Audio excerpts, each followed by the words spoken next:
Hey everyone, it's Danny, and before we get into the show, I'd like to warn the listener that there are going to be themes of sex, emotional abuse, and mental health throughout this episode. Thank you and enjoy the show. Hello, I'm your host Danny, and you're listening to Vignettes for the Vault. This is a podcast where every human experience is a vignette waiting to be heard and remembered through the art of storytelling. In today's episode, we're going to be exploring relationships in college. In this time period, students are still trying to figure out who they are and who they want to be, and relationships are part of that process of growing up and maturing and developing.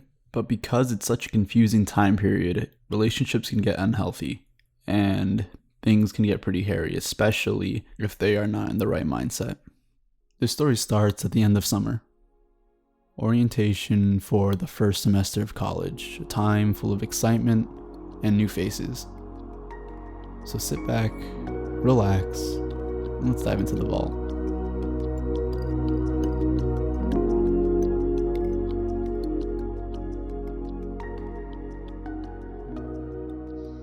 So I went to college in 2019 on August, right on my birthday, and I grew up in a Christian household. So I was always told growing up not to date until I was 30 or older. And for everyone, college is like this moment of freedom. You get to go to a place that hopefully you've decided and you're happy with going to, and your parents aren't going to be there, and it's going to be totally on you to maintain yourself and to structure your life. And for me, that not that it wasn't new, but that it wasn't scary for me. I think I was really grateful for that. Um, but college is also a breeding ground for relationships. Um, you know, it, they're kids. We're kids. I'm kids. I'm a kid. I'm not kids. I'm not multiple kids, but everyone in college is still a kid, and whether they like to believe it or not, it's just that they have a couple more steps of learning how to be totally independent, and just the beginning of college is the beginning of that process. And so it's easy enough for kids just to hop right into relationships because their parents aren't around. There's no one to tell them otherwise. They're totally free. And I think for me, I thought I could overcome that, but I was foolish and I didn't. I I told myself that I didn't want to date until after school because I wanted to get my degree and career in order first and be able to financially support a partner afterwards and have a good life. Um, but your body tells you otherwise sometimes, man.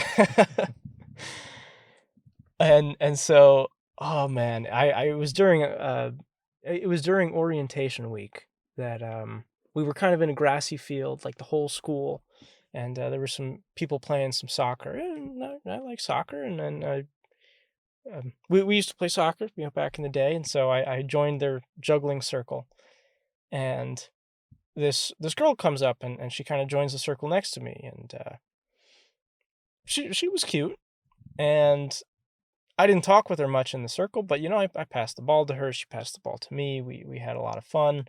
And then I learned later that she was living in the same dorm as me. It was a different floor. And kind of after orientation week, we kind of hung out and got talking some more. Went to breakfast and lunch and dinner together. We were in the same friend group, so it was just easy. You know, it's easy to date in your friend group. And so and in fact, that's what a lot of people do.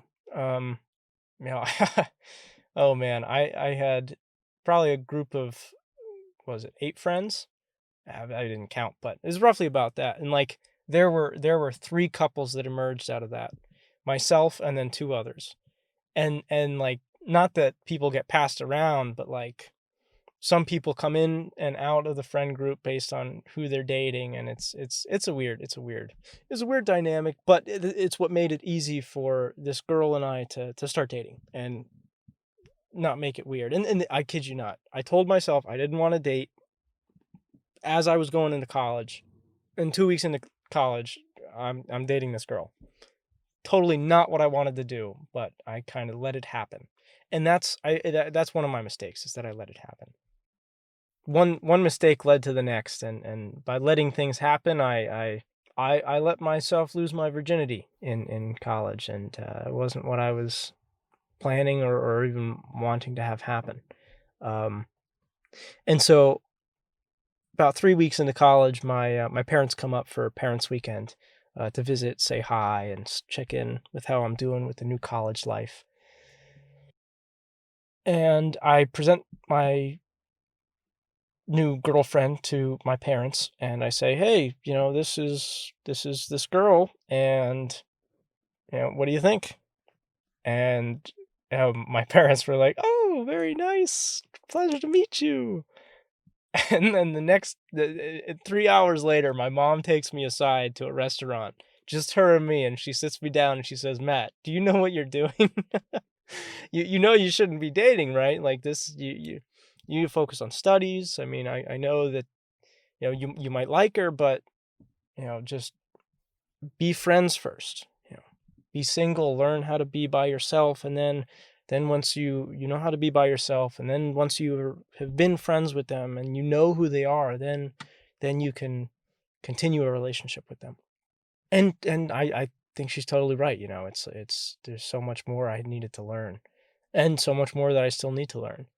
And so it was after that conversation that I started to push myself away from this girl, and I started to isolate myself. I told her, like, "Hey, look, I don't think this is good right now for us, for me, for you. I think that it's maybe better that we kind of just be friends for a little while, figure this thing out, and learn who we are." Um, I learned a couple things after, like, a week after I said that. Like, she was hooking up with another guy, and not that was bad, but it's just like she was very sex driven, and I wouldn't say that I myself am. But then again, I also hooked up within the first 2 weeks of college, so who am I to say, Yeah, so that relationship didn't pan out. I think for me, it was kind of like a conflicting of values for me. I wanted a relationship because I had been hurt a couple months before going into college. I had been hurt, and so it was a conflict of values. I wanted to be in a relationship, and I wanted that intimacy with someone, but at the same time, I also wanted to be more whole and independent and successful, um, and be better for my partner in the future. Um, but you can't do that very well when you're in a relationship that just isn't good for you, or doesn't teach you very much, or that is you know where both parties are immature. Hi, it's Danny, and Matt just explained to us his internal dissonance, a dissonance between his values and his actions, a difficult challenge that will arise once again. You're listening to Vignettes for the Vault. Although he said he didn't want to be in another relationship, his actions would say otherwise.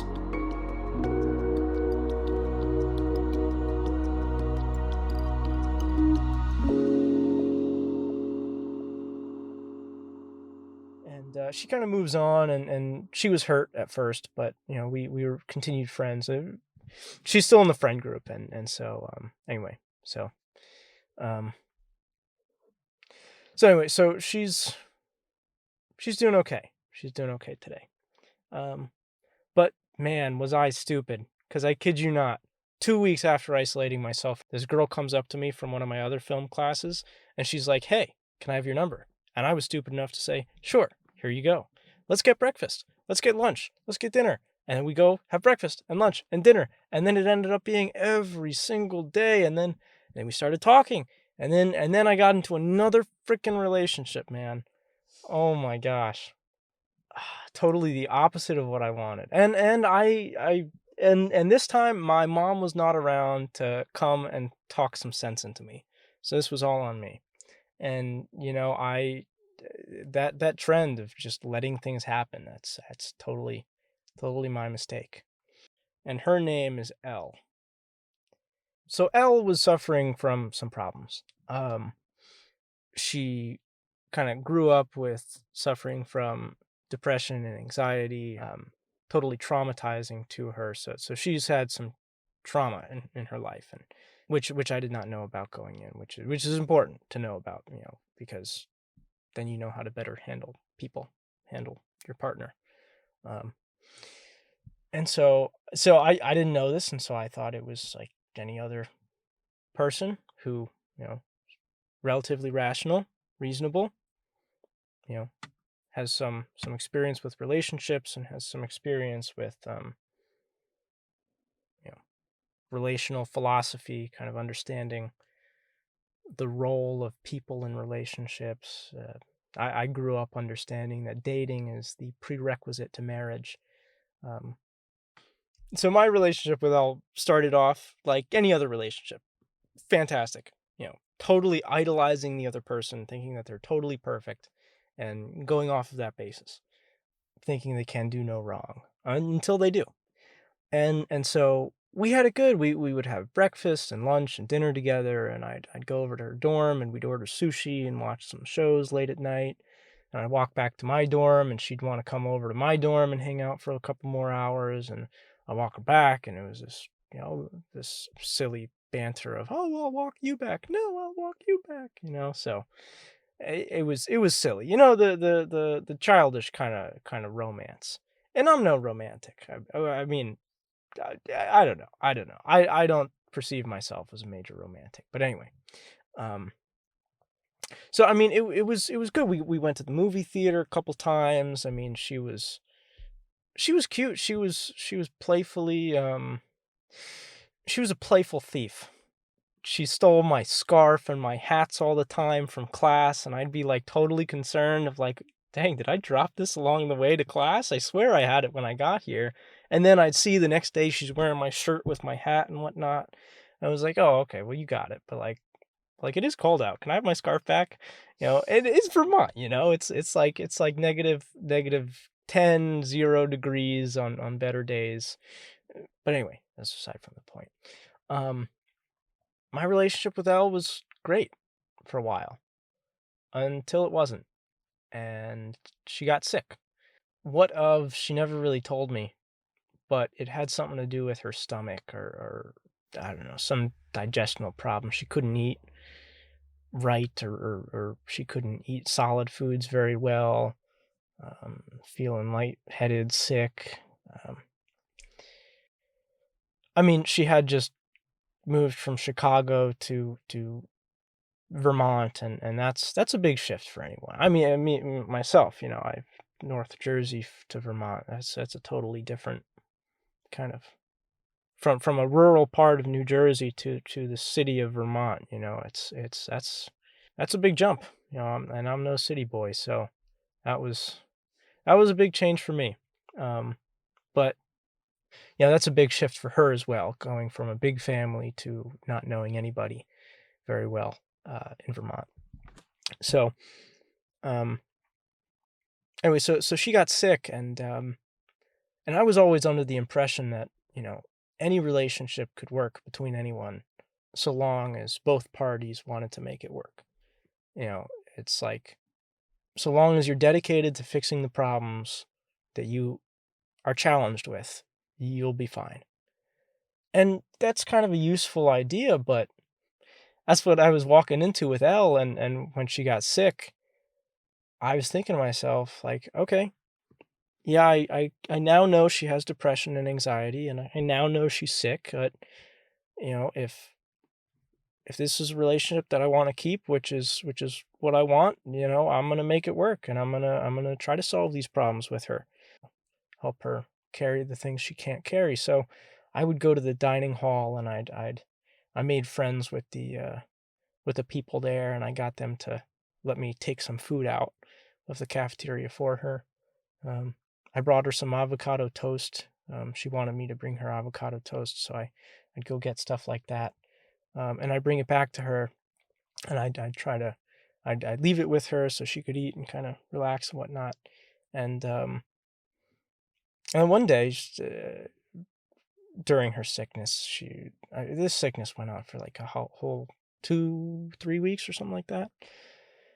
And so after a couple days of kind of bringing her food, I she had fallen asleep while I was over there, and so I decided, well, hey, she lives very disorganized. Let me put some order to this, let me clean up some of the trash that's lying around. I'll put her medicine next to her so she can have it. I'll make some floor space so she can walk. And I do that, and I leave, and I throw out the trash, and I go to class.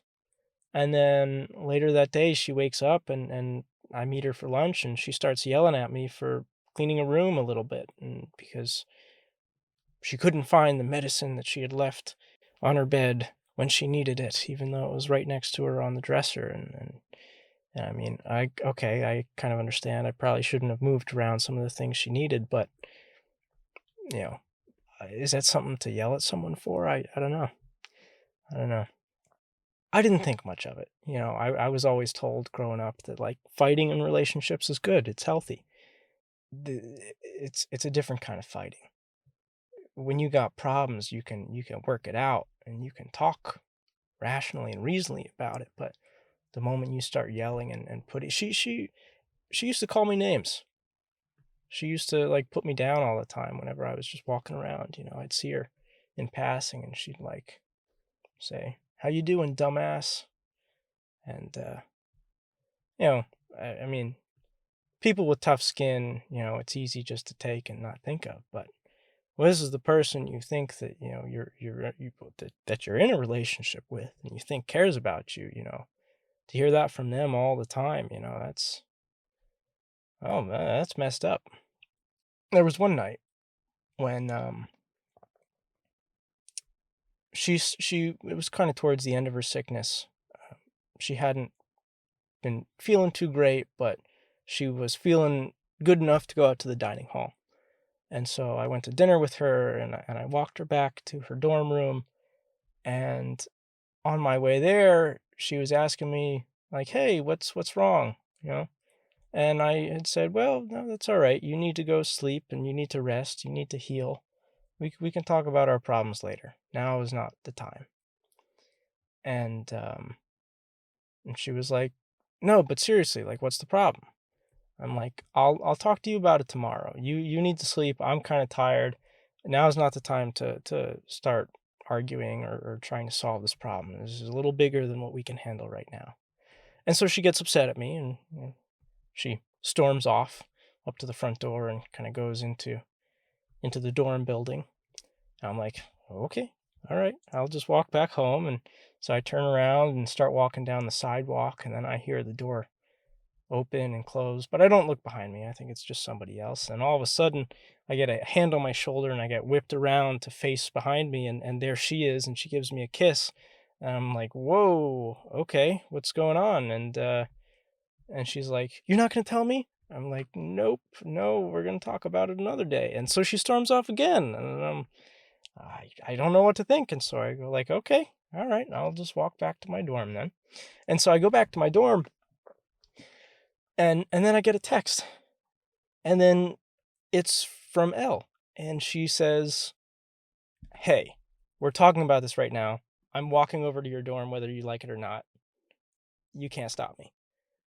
And I'm like, and I text back, "Hey, no, you need to sleep.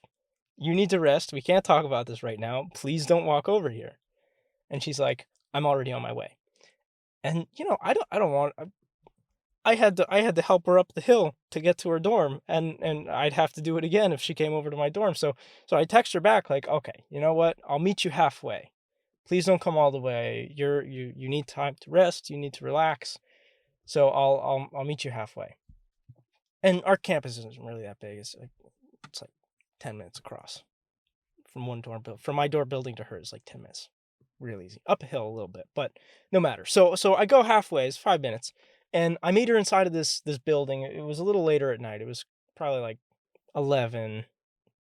I meet her halfway across campus in this building.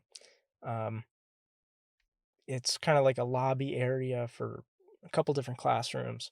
But anyway, I walk in there, and she told me she was already in. She had already arrived, and I look around. I don't see her, so I take a seat and I kind of wait a couple minutes, and then I hear some rustling from around the corner, down the hall a little bit.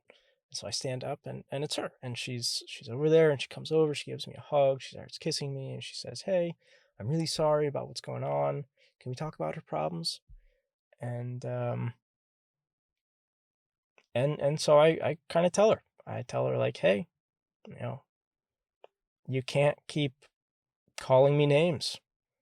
You can't keep blaming all of your problems from depression and anxiety on me. It's I, I'm I'm not to blame for your depression and anxiety.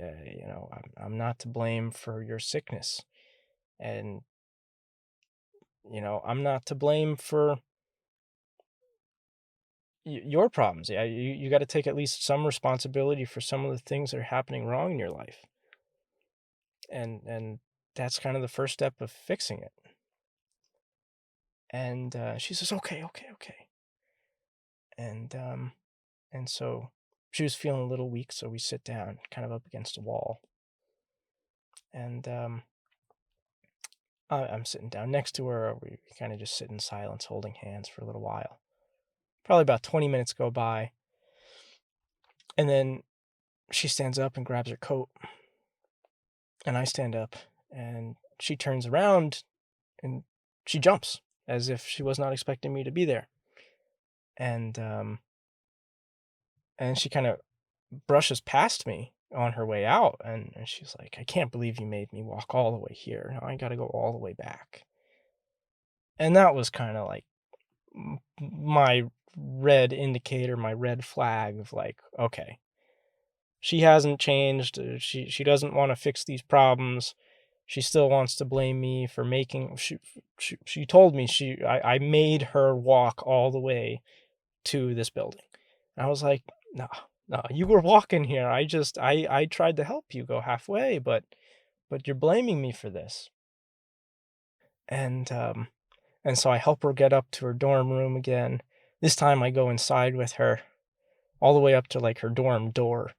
Um, and we sit outside of her dorm door for a little while, and she's still a little upset and distraught and feeling sick. And so I'm kind of just sitting there with her in silence. And she starts crying and she says, "If you leave, you'll be missing out.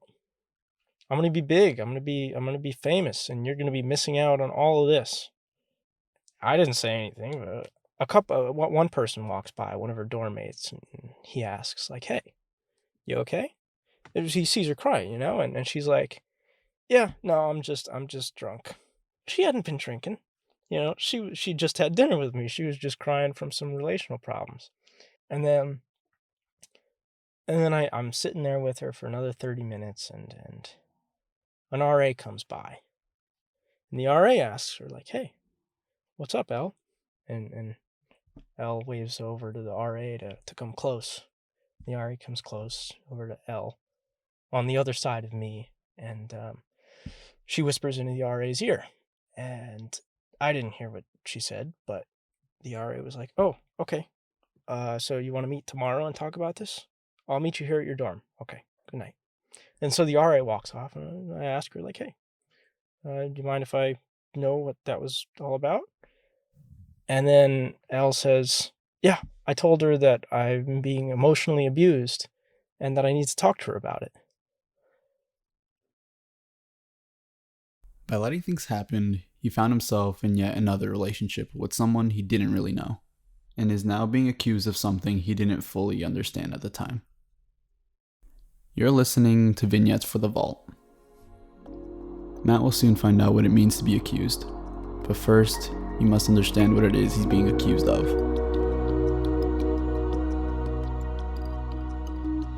That moment broke me, man. I started crying and bawling because I didn't even know what those words meant. What does it even mean to emotionally abuse someone? What does it look like? How could I, of all people, someone who I thought I was good, I thought I was decent, a good human being, and only bad people emotionally abuse people, right? And so all these questions started running through my mind. I didn't know what to make of it. And so I'm crying there, and I'm hugging her. I'm being like, "Oh, I'm so sorry. I didn't know that that's how you felt. Why didn't you tell me sooner? I mean," and I couldn't finish any of my words. She was hugging me, and she was like, "Oh, it's okay. I'm just gonna talk to her tomorrow morning. You go back to your dorm, do what you need to do." And so I go back to my dorm, and first thing I search up is what is emotional abuse, because I still don't know what that means, man. And so I look it up. I didn't know this, but emotional abusers manipulate their partners to get what they want. They distort your perception of reality. They accuse you of being too sensitive, accuse you of being too selfish if you express your wants or needs. They have drastic mood changes or sudden emotional outbursts. They behave so erratically that you feel like you're walking on eggshells. They manipulate you by making you feel guilty. They humiliate you in public or in private. They exaggerate your flaws in order to deflect taking responsibility for their poor choices or mistakes, treating you like an inferior, acting like they're always right and know what is best, and they act smarter. I just read a list of some things that I just pulled right off, like, here are 5 things that emotionally abusers, do. That's just some of those things, man, and I don't know about you, but moreover with even earlier with being frustrated that I'm not sharing my problems to coming over and kissing me and then frustrated and leaving again, you know? It's like these drastic mood changes. Even if I do talk to her about my problems, she gets upset because she feels like it's not right, acting, treating me as an inferior, calling you names, it's I can highlight all things she's done to me, but I couldn't tell you that I've done the same to her, you know. I went to my friends about Elle and kind of my whole situation, and they were kind of shocked to hear what was going on as well. And I felt weird walking around campus for the next couple days because it's like, I don't know if you've ever been accused of emotional abuse, but man, that changes how you perceive yourself and how you think other people perceive you. I even saw the RA a couple days later, and I don't know, it was totally weird. I'm always the person who you walk past and like I'll smile and wave at you and like ask you how you're doing, And, I do that with everyone. And I did it with the RA even after I saw her after she had spoken with Elle. And I kid you not, she looked me dead in the eyes and walked straight past me. That messed me up, man. I felt like the whole world was looking at me as an emotional abuser. And that's stuff that you can get kicked out of school for too. And I was already paying a lot of money to go to this school. What do you tell anyone when you come back home and after getting kicked out of school for doing something terrible, And it's like you don't have a defense. No one goes up to you and asks you, "Well, what's your side of the story of, being accused for emotional abuse?" Because it's not the emotional abusers that reach out for help. It's the emotionally abused. And if the emotional abuser accuses the other of being an emotional abuser, well, then then the whole world perceives them as being emotionally abused, whether they're not right or wrong, and no one can confirm it because no one's spoken with the accused. So it totally messed with my mind, man. I wasn't eating regularly. I rarely ate actually for a couple weeks, and I wasn't eating right. I wasn't thinking right. I I didn't do some homework assignments. I was just falling apart, man. And my friends came up to me and they were like, "Hey, I think you really need to speak to an RA about this." And I was like, "But I don't want to get her in trouble, man. I don't want to get anyone kicked out of school for this. This is just a stupid relationship that, I let myself into and I shouldn't have." And and they're like, "No, no, you got to talk to an RA. You need help." And so they set up a meeting for me with the RA, and so I spoke with him, and he was really cool. I went in and I said like, "Hey, I'm I got this girl and I got some problems with her, and what can I do to kind of like either fix the problems or protect her, protect me? How can we move forward with this without anyone getting severely punished for anything. And he's like, well, that's okay. Let's go through a couple different. I'll show you the different lists of forms you can fill out and submit. And he told me, well, hey, you could go to like a group counseling session with them. Of course, you'd have to kind of ask them first, and if they don't want to go, you can kind of ask some of our advisors, and they'll reach out to them and try to get them to go as well. But ultimately, if they don't want to go, we're not going to make them, and there's not much you can do. You could try to make it a case and try to get punishment for it, but it sounds like that's not what you want to do. So really, counseling is your only option. And I said, okay, all right, I took that note, and I didn't talk to her for a little while after, because I was still unsure about how she perceived me. Because if one of the big things about emotional abusers is that they manipulate you to keep you. That's what they want. They want you so that they can use you. And I don't know about you, but like when she accused me of being an emotional abuser, first thing that happened, I distanced myself immediately. And I'm not trying to manipulate anybody to keep them. If you don't want to be in a relationship with me, just you can go. And likewise, if I don't want to be there either, I'll just go. And I believe that you can work through problems, but there are some problems that are just a bit too big to handle, to swallow. So I waited a couple days after I spoke with the RA, and I reached out to Elle, and I asked her, like, hey,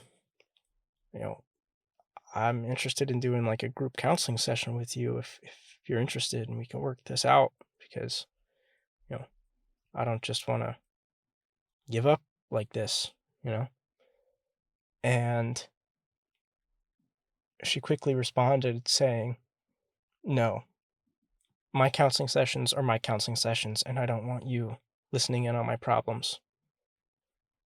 And I didn't text back after that. She still had my scarf, though. So I had to text her back a couple days later and try to get that back. My friends came with me. I never went alone, because every time I did go alone and she had something of mine, every time I went alone and I tried to get it back, she'd always kiss me or something like that. Even if, we had kind of said like, hey, no, we can't do this anymore. And I would tell her like, hey, no, we can't do this anymore. And I'd try to get my scarf back, but I would go alone, and then she'd kiss me. And then it was like, oh my God, why? Why are you doing this? Let's just why can't we just separate? This isn't good for you. This isn't good for me. Let's just go. I didn't understand it. And then winter break came, and I come back home, and I didn't tell my parents about it. I kept it hidden. I shared it with my friends, and tried to get some guidance from that, because it's just too embarrassing, man. When you share that with your parents or something, it's especially with my parents, where they told me that I shouldn't get into relationships, and then they turn their backs, and then I'm already in one. That's like that's borderline betrayal, if it isn't betrayal itself. And so I didn't want to talk to her, even though she would continuously reach out to me throughout winter break. I didn't talk to her very much. I talked to her like once, and then I just ghosted her because I couldn't do it anymore. I couldn't talk to her, without having this big sense of guilt and embarrassment. And, like, if I was your emotional abuser, why would you want to talk to me? Why couldn't she just let me go? I didn't understand that. And so I ghosted her because I couldn't do it anymore. I gave up. I didn't want to solve the problems anymore. Sometimes it's just easier to run away. That doesn't make it any better, though. It's always difficult for somebody to decide when to give up, to throw in the towel. But was he wrong for it? You're listening to Vignettes for The Vault.